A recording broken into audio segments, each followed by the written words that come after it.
the surface, YouTube is endless noise, flashy intros, over-animated thumbnails, people screaming at you to click before you even know why.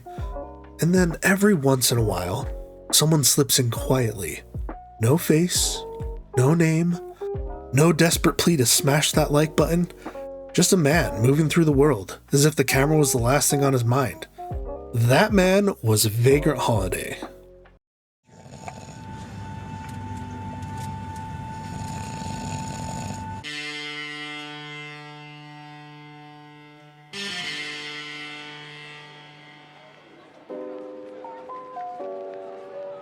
He appeared in late 2017 with short videos that were almost confrontational in how little they told you. Titles like In Europe or Train Hopping. No hype, no hashtags, and yet the moment you press play, you were inside of another world. You weren't watching a travel vlog, you weren't getting a top 10 destinations list. You were sneaking in, hopping over fences, diving through empty corridors, sneaking across rooftops that weren't on any tourist brochures. One Redditor nailed it. It wasn't about the stunts. It was about the feeling that you were breaking the rules without breaking them. His gear was minimal. A tablet, a map, a sleeping bag, and dark clothes. Maybe a baguette. The kind of kit you'd expect from a guy who knew how to disappear. TV tropes called him crazy prepared and a deadpan snarker, because that was his superpower, saying more with one sarcastic sentence than most creators do in an entire video.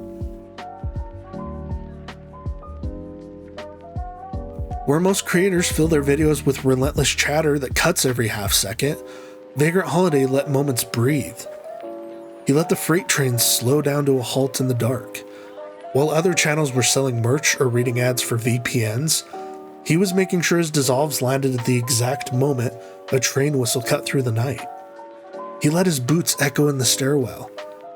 He left the sound of a keycard opening the wrong hotel door. It wasn't sloppy, it was intentional. His transitions were smooth, his sound design clean, his pacing deliberate. It's the kind of editing you don't notice until you watch someone else try and fail miserably.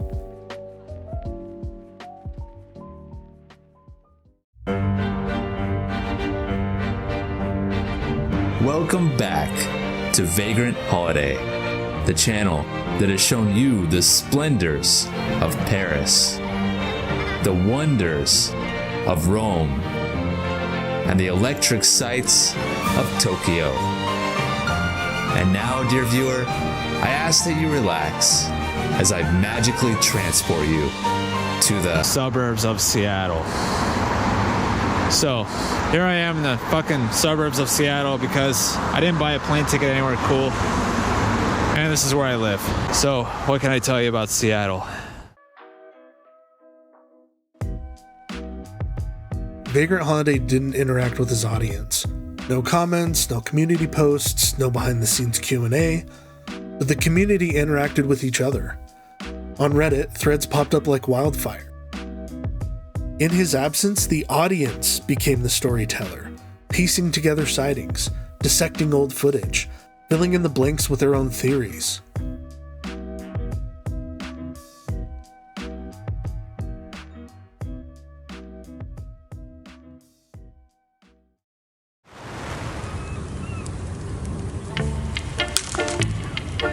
There was a lot more I wanted to say about Mexico, but kind of hard to do when some bastard pulls up next to you on a motorcycle and threatens you with a machete. Yeah, I got fucking robbed.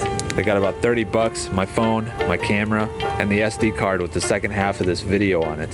So, depending on how much you want to see that, it's probably for sale in a Mexican black market somewhere. But yeah, that's Mexico. Talk to the tour guides or the social media assholes and they'll tell you it's amazing. Talk to the people who actually live there and they can't fucking stand the place. I wonder why.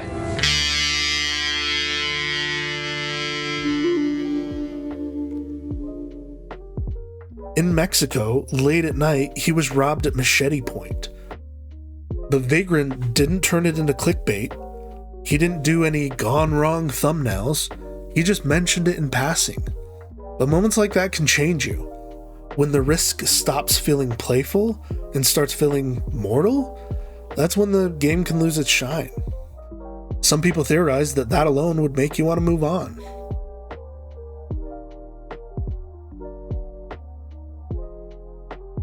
Now looking at his channel as it stands today, he has 8 uploaded videos and 1 unlisted video, with a total of 415,000 subscribers.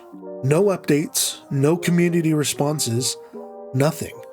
But about a year ago, he updated his channel description.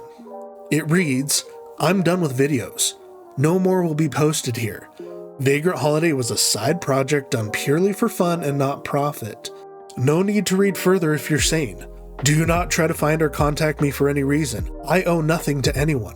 I'm not your friend. I have no idea who you are. If you claim I've saved your life, no, I didn't.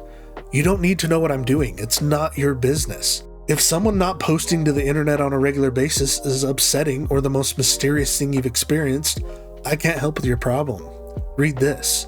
He then links a Wikipedia article to parasocial interaction. "There's nowhere else I'll be posting to.